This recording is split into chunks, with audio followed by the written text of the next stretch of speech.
You know, have you ever been in a group project where everything just worked? Like the ideas were flowing, everyone knew what they were doing, felt great. Oh, absolutely. Synergy. Right. But then on the flip side, maybe you've been stuck in a team where it felt like, I don't know, rowing in opposite directions, just pure frustration. Uh-huh. Constant battles going nowhere fast. It happens. It's pretty common, isn't it? Yeah. That massive difference. And it really makes you wonder, what is it that makes a team truly effective? How do we get more of the good stuff? Yeah. How do you bottle that lightning? Well, that's exactly what we're going to tackle today. We're doing a deep dive into team building. We have some really insightful sources here that kind of offer a shortcut to understanding what makes teamwork tick. Frameworks that can genuinely change how you look at working together. Exactly. So our mission today is pretty clear. Unpack the core bits of team dynamics. We're talking individual roles, Yeah. how people fit in, and also, the whole life cycle of a group from start to finish. The goal is that by the end, you'll have a clearer picture, maybe a more strategic way to think about any team situation you find yourself in. More insight, basically. Sounds good.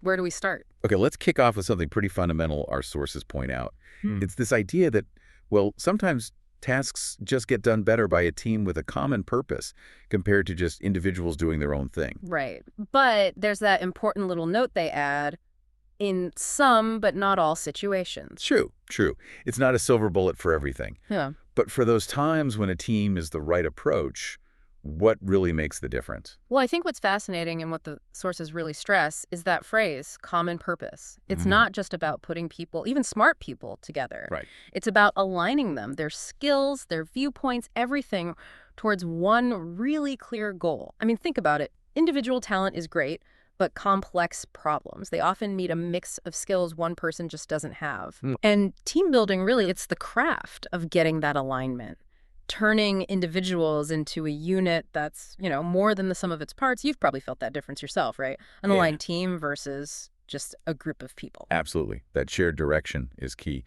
But even with that purpose, teams can still kind of stumble if the individual contributions aren't quite right, can't they? Definitely. And this is where our sources bring in something really interesting. Meredith Belbin and his work on team roles.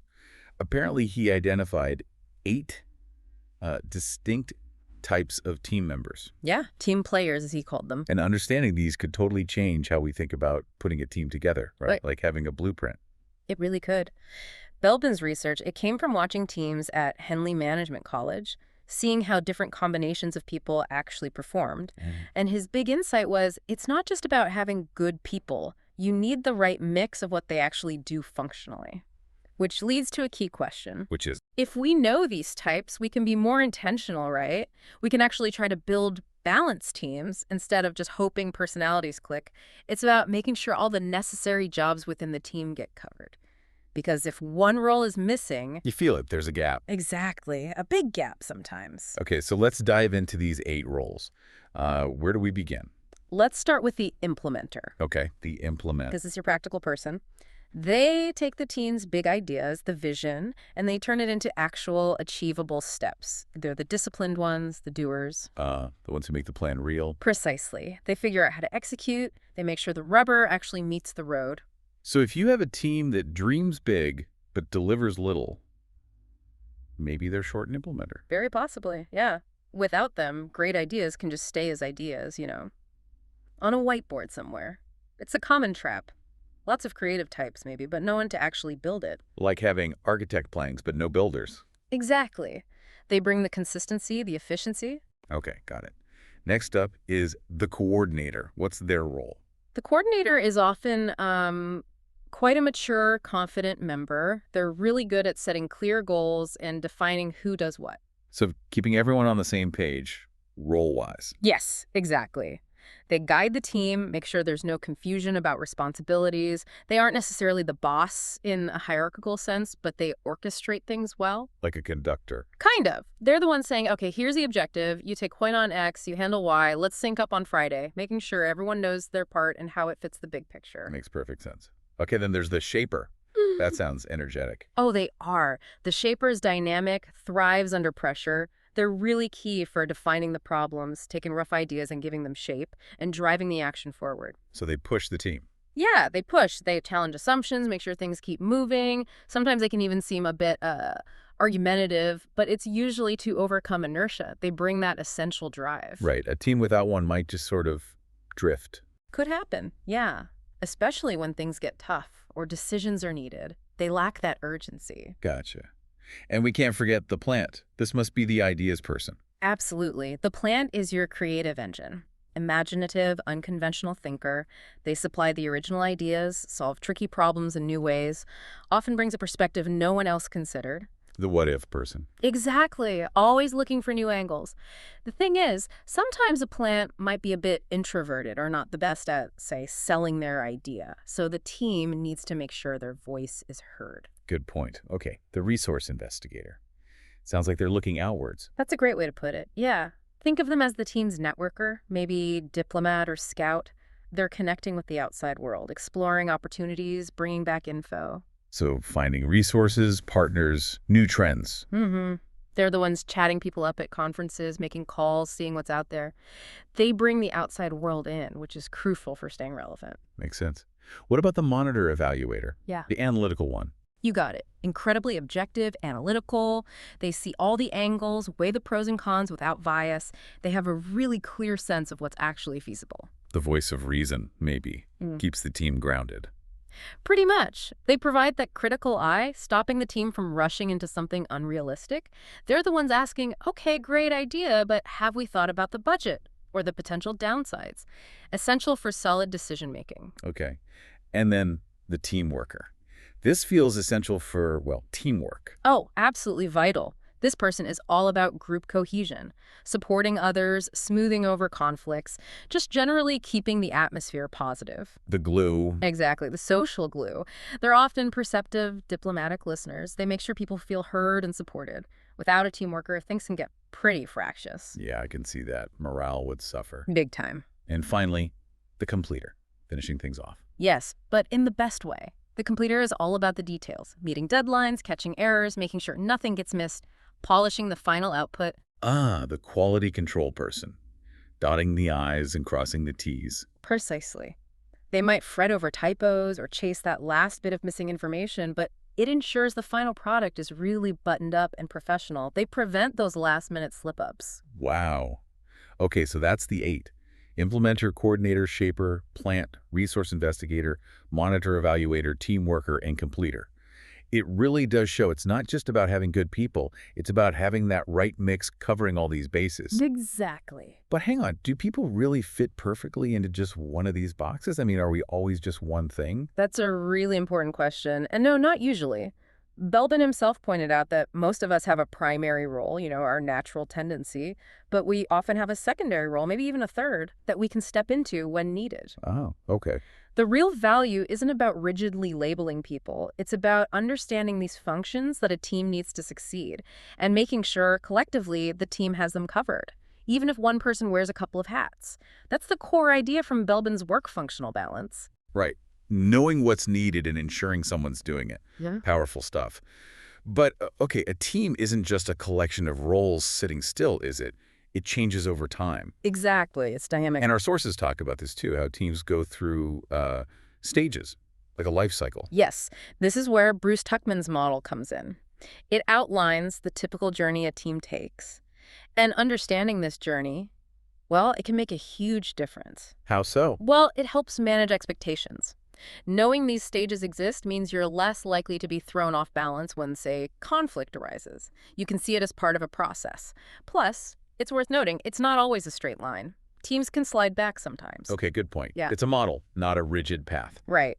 But super useful if you know what might be coming, you can prepare, maybe even steer the team through it more effectively. So where does this journey start? Stage 1 is forming, right? What's that like? Think first day of school or a new job. That's forming. The groups just come together. There's often a bit of anxiety, maybe uncertainty. People tend to be polite, maybe a bit reserved. Figuring things out. Yeah, they're trying to understand the task, figure out their roles, see who the leader is or how things are going to work. Testing the waters, basically. Lots of reliance on whoever is formally in charge. Okay, polite beginnings. Then comes storming. Sounds less polite. It often is, but it's usually necessary. This is where the initial politeness wears off. People start pushing back, maybe challenging leader or competing for status or roles. Disagreements emerge. Definitely. Different working styles clash, opinions differ on how to do things. There can be frustration, maybe even a sense that the task is impossible. It can feel quite chaotic or conflict-ridden. That sounds tough. Why is it crucial then? Because this is where real issues get aired. Teams that avoid storming often just sweep problems under the rug. They might seem harmonious, but it's superficial. Storming, when managed well, helps build real trust because you've actually worked through disagreements. It's where the team starts to forge its own way of working, not just accepting dictates. Right. You have to get through the friction to get genuine alignment. Okay, so if you survive storming, what's next? Norming. Exactly. Norming. This is where things start to settle.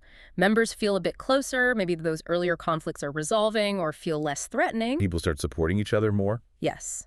There's more mutual support, a growing sense of we-ness. And importantly, the feeling that the task is achievable starts to grow. The team establishes its own rules, its norms, how they communicate, make decisions, handle disagreements. Roles get clearer, collaboration feels more natural. Okay, that sounds much better. And that leads to the goal, right? Performing. That's the sweet spot. Performing is when the team is really humming, they're effectively getting the job done, working together smoothly as an interdependent unit. So, high productivity. High productivity, yes, but also something deeper. Crucially, Tuckman noted, members feel safe enough to express differences of opinion here. They see constructive conflict as helpful, not threatening. There's innovation, problem-solving, efficiency. They know each other's strengths and play to them. They're not just cooperating, they're collaborating at a high level. Nice. Okay, so forming, storming, norming, performing, is that it? There's one more which is particularly relevant for temporary teams or projects, mourning, or sometimes called adjourning. Mourning, what's that about? It's when the task is done, the project is over, and the team is preparing to disband. People might start reflecting on the experience, the achievements, maybe feeling a sense of loss for the team camaraderie. So acknowledging the end of the journey. Exactly. It's about closure, recognizing what was accomplished together, maybe celebrating successes. It helps people process the experience and move on, hopefully taking the lessons learned with them. You know, as you describe these, I could totally picture teams I've been on going through this, even if we didn't have the labels. Yeah. That awkward start, the inevitable The argument. storming phase, yeah. Yeah. Then figuring out how to actually work together, hitting that stride, and then, you know, the wrap party or the final report feeling, it really maps onto experience. It usually does. And that's why knowing the model is so useful. If you're leading a team, or even just part of one, and things get rocky, that storming phase, you can recognize it. Right. Not panic, maybe. Exactly. You can it's often a natural, even necessary step. And you can focus on guiding the team through it towards norming and performing rather than getting stuck there or trying to suppress it. It's about understanding the journey. What a fascinating look at how teams work. Just incredible. So we've covered quite a bit why teams often outperform individuals, especially with that common purpose. We dove into Belbin's 8 team roles, you know, the implementer, plant, completer, all of them, and why that mix is so important. The functional balance. Right. And then we charted that whole team life cycle. Forming, storming, norming, performing, and even mourning. Yeah, the whole journey. It really gives you a framework for thinking about collaboration. It does. And maybe here's something to think about. Armed with these ideas, knowing about Belbin's roles, understanding Tuckman's stages, how might you look at your next team project differently? How could recognizing these dynamics, maybe seeing your own preferred role or noticing what stage your team is in, not just help you contribute better, but actually help you foster a more effective, maybe even more harmonious team environment around you? Just by understanding the what and the why of the team's behavior.